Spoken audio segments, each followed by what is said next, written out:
Okay. Are you guys ready? Got it. Well, everybody mute because we've got. Yes. All right. I'm going to get started, and who's running this? Is it Jordan or Jess? Who's the Jess? Okay. Yeah, you can just let people in if they show up late. All right, cool. Hi, everyone. I'm Becky. This is my first sermon, and I'm not going to lie. I'm like, I would rather run to the hills. I'm a little bit nervous right now, but I'm muscling through. I'm so excited to be here talking to all of you, and I'm really excited that so many people showed up. This is exciting. So I just want to go, before I get started, I'm just going to go over some like housekeeping stuff for the duration of this. Just a couple things. So I think you already are all doing it. Everyone's muted. Yeah, so if you're not muted, you might want to mute yourself just in case so there's no background noise.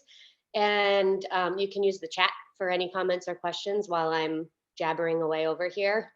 And I'll keep the chat box open, and if I can, I'll try to answer anything if anything comes up while I'm talking. Also, Jordan, I don't know if you have that little thing that you pop in the comments. We have a donate link if anyone is feeling called to donate today while I'm going through my spiel. Fifth Element operates exclusively on donations. So, and all of the donations that we receive are used in furtherance of our mission. So we do appreciate your support. And also, do you have our website up there too? If you go to our website, it's fifthelementfreechurch.org/subscribe. There's a spot there too where you can pop in your email if you want to be on our subscriber list. We only email like one email campaign per week, so we really try not to like spam people. But if you want to know what's coming the next week because our sermons are different every week, you can go there to make sure that you know what's coming next. Okay, so that's it for that. I've got my little outline here that I have to follow. So today what I'm going to be doing, I'm going to tell you a little bit about myself, and then I have a story I need to tell that happened a couple weeks ago while I was with my sister in Arizona and my daughter. And then I'm going to talk about the trigger that it caused, and how I was able to uncover a childhood memory and some steps I've been taking in order to help release those emotions around that event that happened when I was a little girl. And then at the end, I have a short meditation that if there's time, we'll do it. If not, we'll just open it up for like a quick chat if anyone has anything that they want to share. Okay. If you have to step out, that's fine. I might take it personally. Just kidding. Okay, so I'm just gonna get started here. So I'm I'm Becky. I am a mother. I have 2 kids. Cece is 12 and my son Ryan is 8. I am also a former special educator. I worked in the public schools for 10 years in the field of behavioral education. And then moved my way into the yoga world and mindfulness, and I opened a children's yoga studio a few years back. And now I run a small children's center with a focus on emotional well-being in childhood. I have my master's in special ed and my bachelor's in psychology. I don't really think those matter too much, but I just share it because, I don't know, people care about that stuff. Okay, so before I get into my story, I have to take 1 minute to just thank my mom and my sister for being here. And actually also my daughter Cece, who's not here, she's at her brother's soccer game. But I had to get consent from all 3 of them in order for me to share these stories today because it involves all of them. So it's vulnerable, I think, for all of us, for me to be talking about this stuff. And I can see your mom already like tearing up. I got my tissues. So thank you, Allison and Mom. I appreciate you actually having the courage to let me do this talk today because I know it was a hard time for all of us.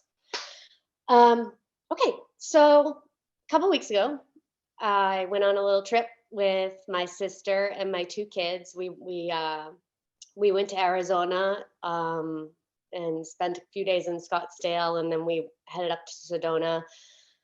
And we had a really awesome time. So, we were just exploring the culture, and we had a really amazing trip.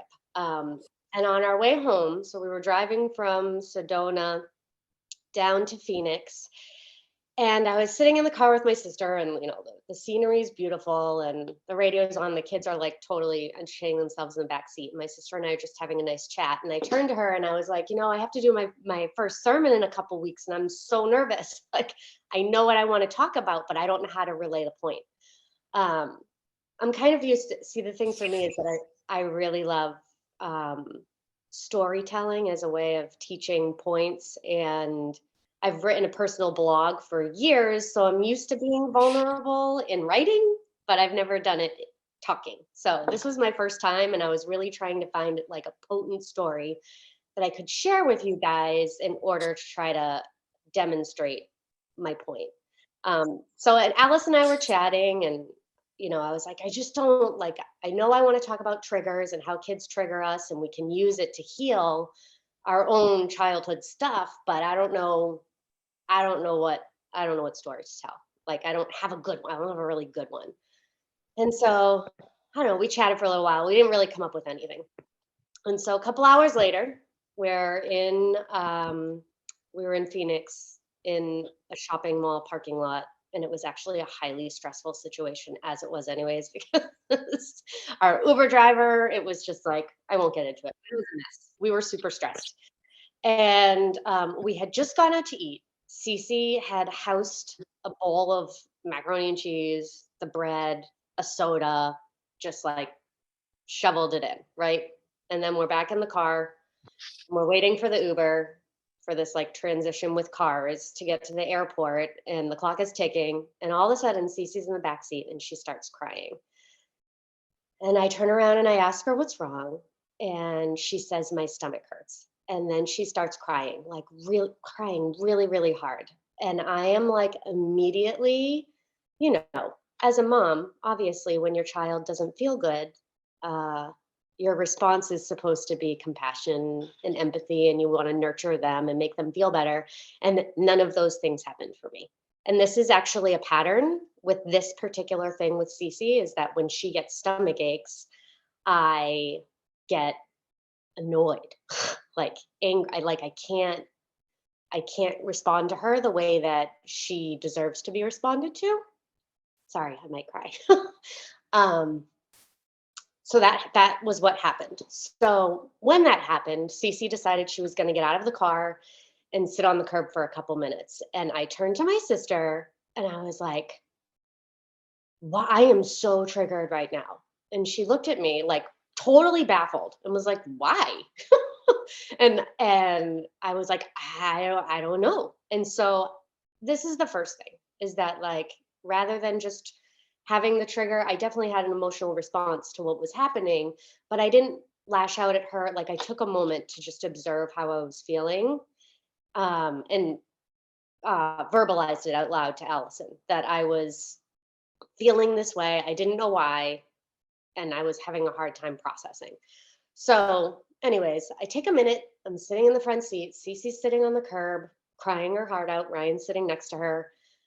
And I just like waited for the feeling to pass. And then I was able to get out of the car and sit with her and hug her and be the mom that she needed me to be. But it took me a couple of minutes to get into that space where I was able to authentically nurture her the way that she was needing. And that sucked. But, I got through it. And, within 5 minutes, whatever issues she was having with her stomach passed, and she was like wrestling with her brother in the backseat, having a blast. So, it wasn't a serious situation, but the response that I had to it was really kind of dramatic. So, anyways, in that moment when I was, feeling that trigger, one of the things that I was doing in my mind um, was I talked to, I don't know if I was praying or talking to the trigger or to my subconscious mind or whatever, but I just took a moment to ask whatever's out there or in me. I need help. Like, I need a clue. If if there's some sort of message that I could receive to help me understand why I react this way, that would be like, that'd be great. I could use a little help here. So that is the first part of what happened. And now I need to fast forward a little bit. But before I do, I just want to talk for like just a minute about the science behind triggers and what's actually happening in our body. So, um, and this is something I did understand, like when the trigger happened. So when something happens, they're called implicit memories. And basically what happens is when there's an external stimuli, well, hold on. I actually wrote down the definition of an implicit memory. So what it is an unconscious or automatic memory, which refers to the information that we do not store purposely and is unintentionally memorized. And we can't consciously bring implicit memories into our awareness. And implicit memories show up in two different ways in our body. So either there's an external stimuli and there's a procedural reaction. So your subconscious mind remembers something, and then you have an automatic physical reaction. So an example of that would be like if you're driving in your car and you have to slam on your brakes, and like your hand automatically, you don't even think, your hand just goes out, right? And like there's someone in that passenger seat and you're trying to protect them from going forward, or to catch what's on the seat or whatever. You don't even think about it, your hand just does it, right? And then the other type of implicit memories cause an emotional reaction, which is what I experienced. So there's an external stimuli, that was Cece crying with a stomach ache, which triggered a subconscious memory that I don't have access to, that resulted in an emotional response in my body, which was frustration, anger, annoyance, and just a lack of compassion in that moment. So that was what was happening internally when that happened. Okay, so fast forward. We make it to the airport. We didn't miss our flight. We get on the plane. It was a red eye. Sorry, I have to rub my nose. So we flew overnight home from Arizona to Boston. And when we got on the plane, pretty much immediately, it was like lights out. And everyone on the plane went to sleep besides Cece, who was in the seat behind me watching movies all night. But that's neither here nor there. So I'm sitting with my son, Ryan, and he's asleep on my lap. And Allison is sitting behind me with Cece. And I nodded off for a little bit. And when I woke up, I woke up with a very specific, it was a snapshot, like a 2-second memory in my mind. And I was crying already. So I woke up crying and sat with it. And so, okay, first I'll explain the snapshot that I saw, and then I'll give you guys a little bit of context around what was happening in that moment. So when I woke up, the 2-second snapshot that was happening in my mind, it was like I was in my body, and I was probably, I don't know, 8-ish years old. I think maybe 9. I was inside myself looking out, and I'm in the front hall of my childhood home, and my sister Allison, I love you, Al, was lying on the floor screaming and crying. My stomach hurts, my stomach hurts. Mommy, come home, just like screaming. And that was it. So that was all I saw in my memory, but I could also feel what I was feeling in that moment. And I was standing in the hallway looking down at my sister, and the thought that was in my mind was, she's never coming back. And the person I was thinking wasn't going to come home was my mom. So, sorry. So, just to give you some context around that. Wow, I didn't think I was going to cry. So my sister, when I was in 4th grade, she was very ill. When she was in seventh and 8th grade, Al, was that right? Yeah, okay. So 7th and 8th grade, she was really unwell, and it mostly revolved around stomach issues. So I'm not going to get too into it, but there was like a lot happening with that. And my mom was doing a lot with trying to find the right specialists and advocating for her to find the right care, and no one had any answers for us.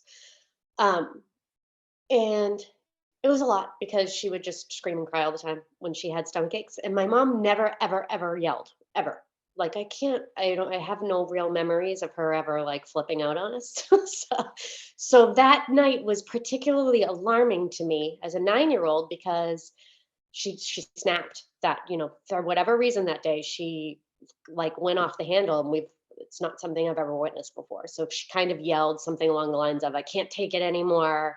And she stormed out of the house, walked out the front door, and just, like, left. Now, I know my dad and my brother were home. I remember that. Allison and I talked about this yesterday. I'm like, but they're not in the memory. My memory. They were just, I don't know, they were probably, like, watching TV, like, not unfazed by what the hell is happening. I don't know, whatever. But Allison's at the front door screaming, and I'm standing in the hallway like, damn, mom's gone. Like, she's, like, literally in probably in freeze mode, like, panicked that my mom was leaving and never coming back. Obviously, it was completely irrational because I was 9 years old and I just had never seen my mom in that state. Um, but that moment, that was the thing that was, like, shown to me, and I was holding it in my body for however many, 30 some odd years. So, anyways, you know, like a half hour later, my mom called.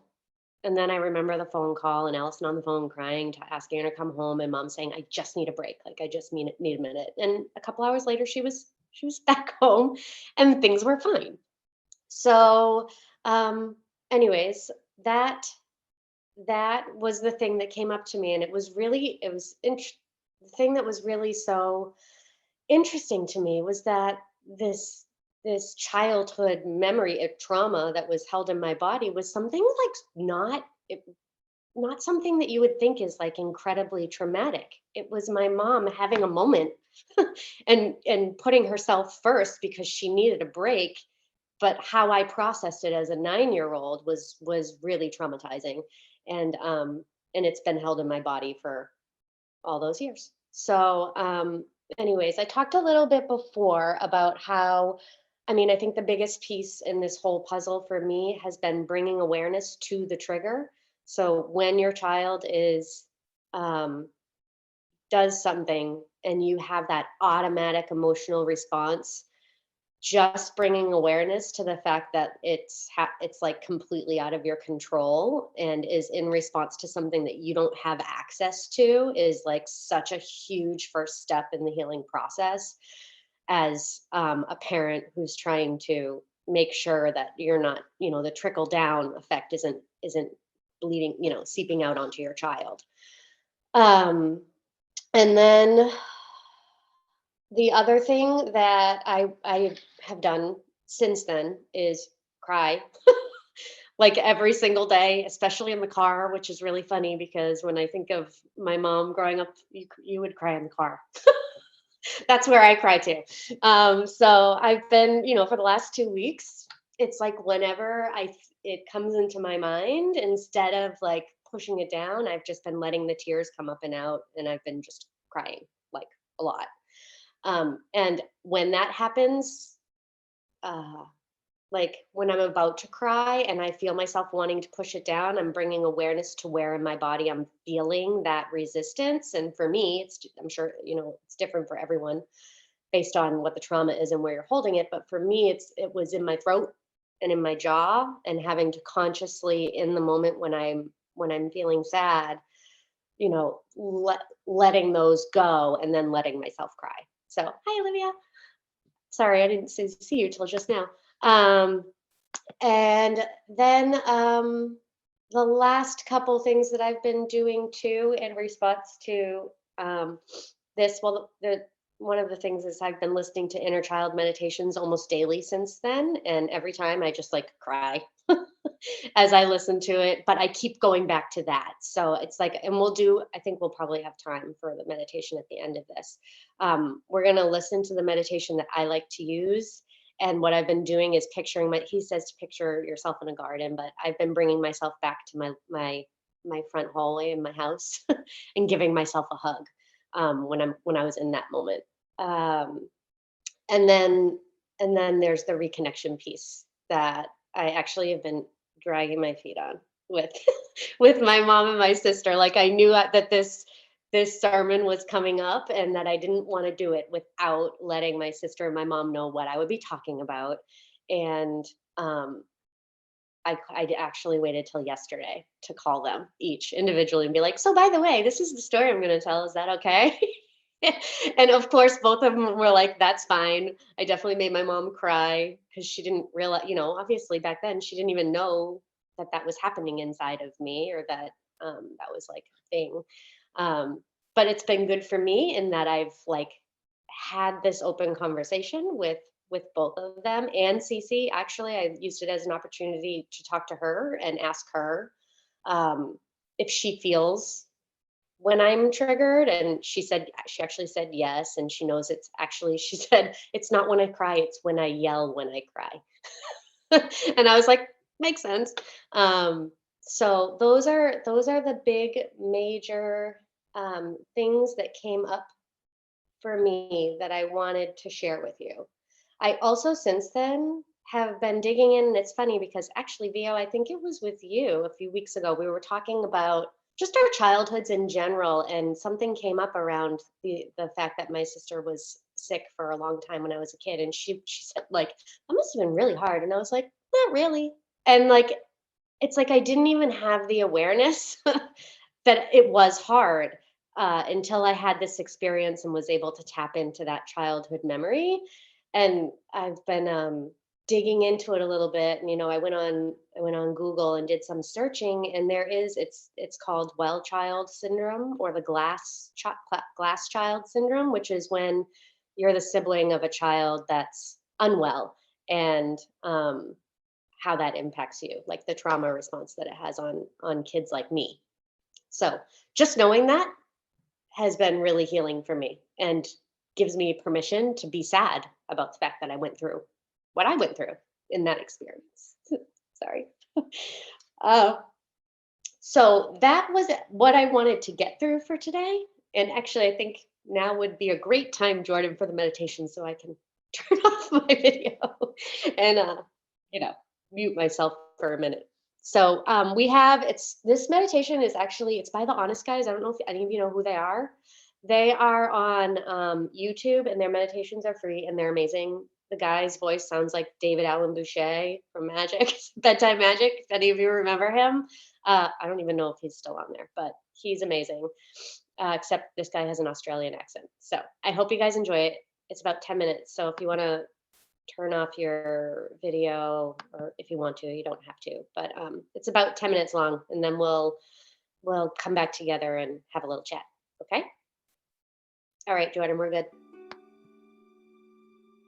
In this meditation, by spending time with your inner child, you may be able to bring healing into your life.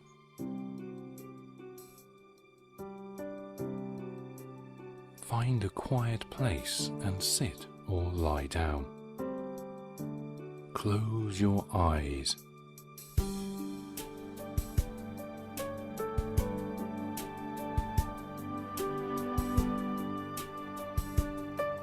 Place your hand on your stomach. Begin to breathe in and out through your nose, feeling your stomach rise and fall.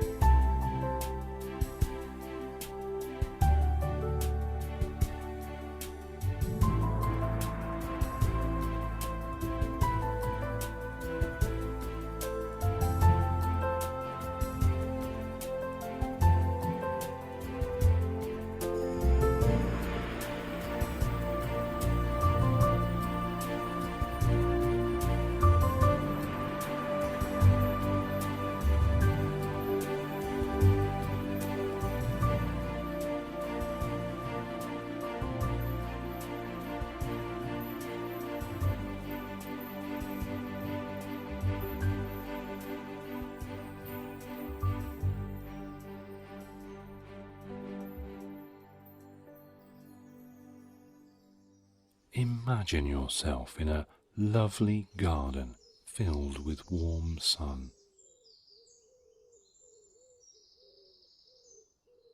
There are trees, flowers, a bridge crossing a small lake, the sound of birds.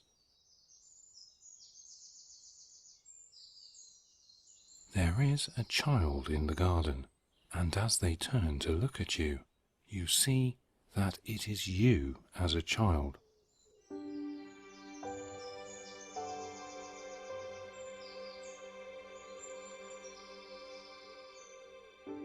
You realize how full of love and potential you were when a child. How full of wonder. How innocent you were as you were just beginning your journey through life.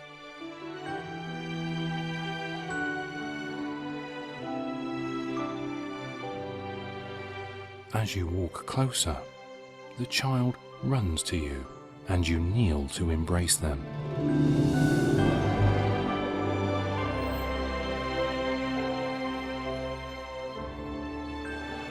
You have been apart and not spent time together for far too long.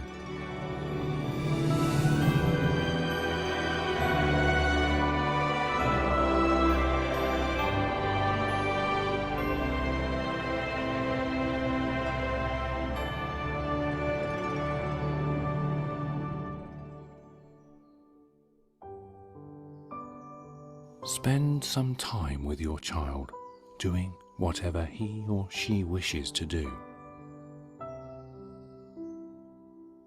Maybe they want to show you things in the garden, or want to be held or cuddled. Just allow whatever comes. Your child has been wounded over the years, sometimes by others, sometimes by you, with thoughts of inadequacy and blame.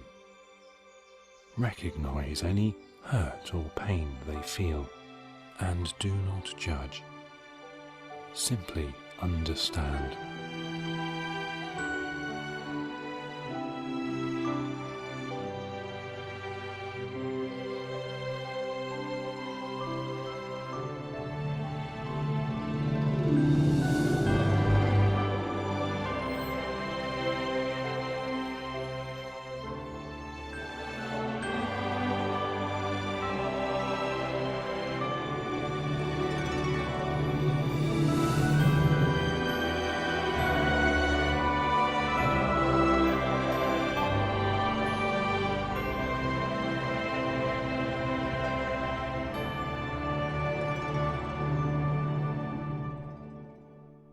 You want to heal those wounds and help them.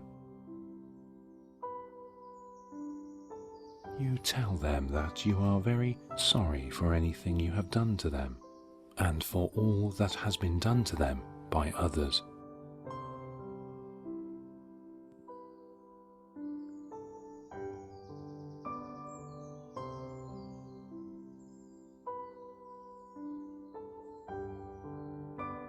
Tell them that you honor and love them, that they are unique and amazing. They are celebrated, beloved. Their presence in the world is a blessing and a joy.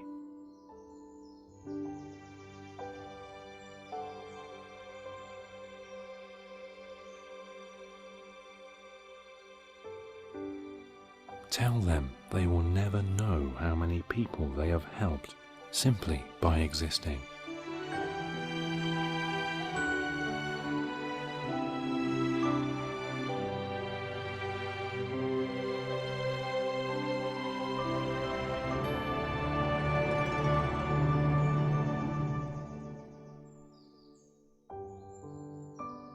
Tell them they are intelligent, courageous. They are useful, creative, worthy of the best in life.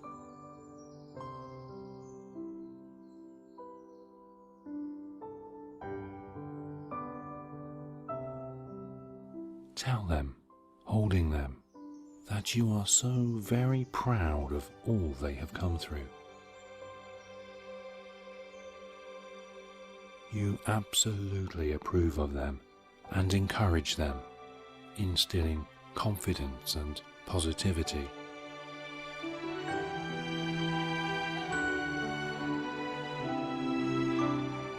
Let your love for your child flow through you into them, healing them.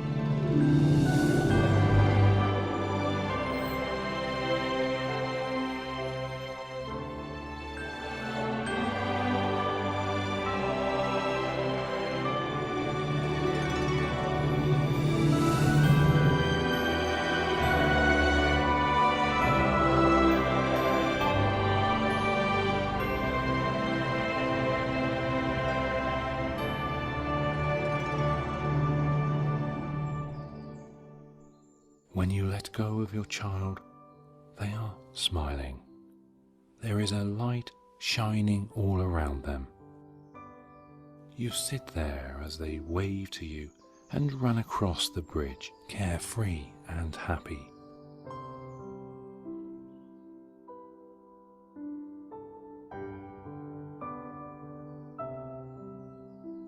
Holding this image in mind, gently bring yourself back to the world, knowing that you have brought healing to your child and that you may go back to them whenever you wish to reassure, comfort, and love them.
All right. Welcome back, everyone. I don't know about you guys, but it's always a good cry sesh for me when I do that meditation. Okay, so that was it for me today. So we do have a few minutes if, oh, thanks, Jen. um, if anyone has anything they want to say or share, otherwise we'll just wrap it up. I should actually start by saying thank you again to my mom. I love you, Mom. Thank you. And my sister. I don't know if she's still here. I can't see her. She's not on my screen. So thank you both. Does anyone have anything they want to say? You can type it, speak it.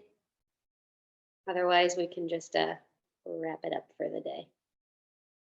Well, I was gonna say when you were talking about where you feel like when you were gonna cry, Mhm. because that was one of the biggest things that I learned about myself was that, and I don't know if it's like parenting, like generational parenting, but I feel like whenever it's like right here, like that's your throat chakra, where like you felt like you couldn't speak up or you couldn't say things. And then for me growing up, I got to a point where like, and even now as an adult, it made me feel so uncomfortable to cry by myself. Like it made me, I don't know why, like it took a lot for me to like let myself actually cry, even when I was completely alone and there was nobody around.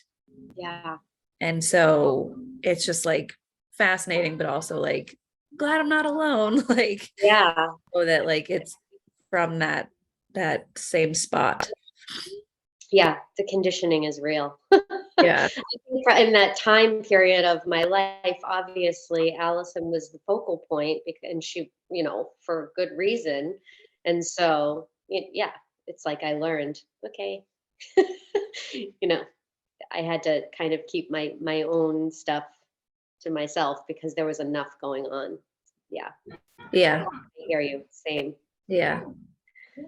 But that was very healing. And I definitely cried listening to that. So Yeah.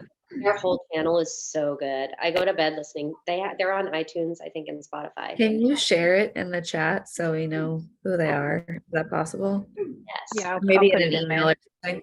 Okay. Thank you, Thank you. Jordan. Okay. Anyone else have anything they wanted to say or share? Or are we done for the day? Long, awkward pause. All right, guys. Thank you all so much for coming. I hope that you found it helpful. And, again, if you're feeling called to donate, that's amazing. If not, no worries.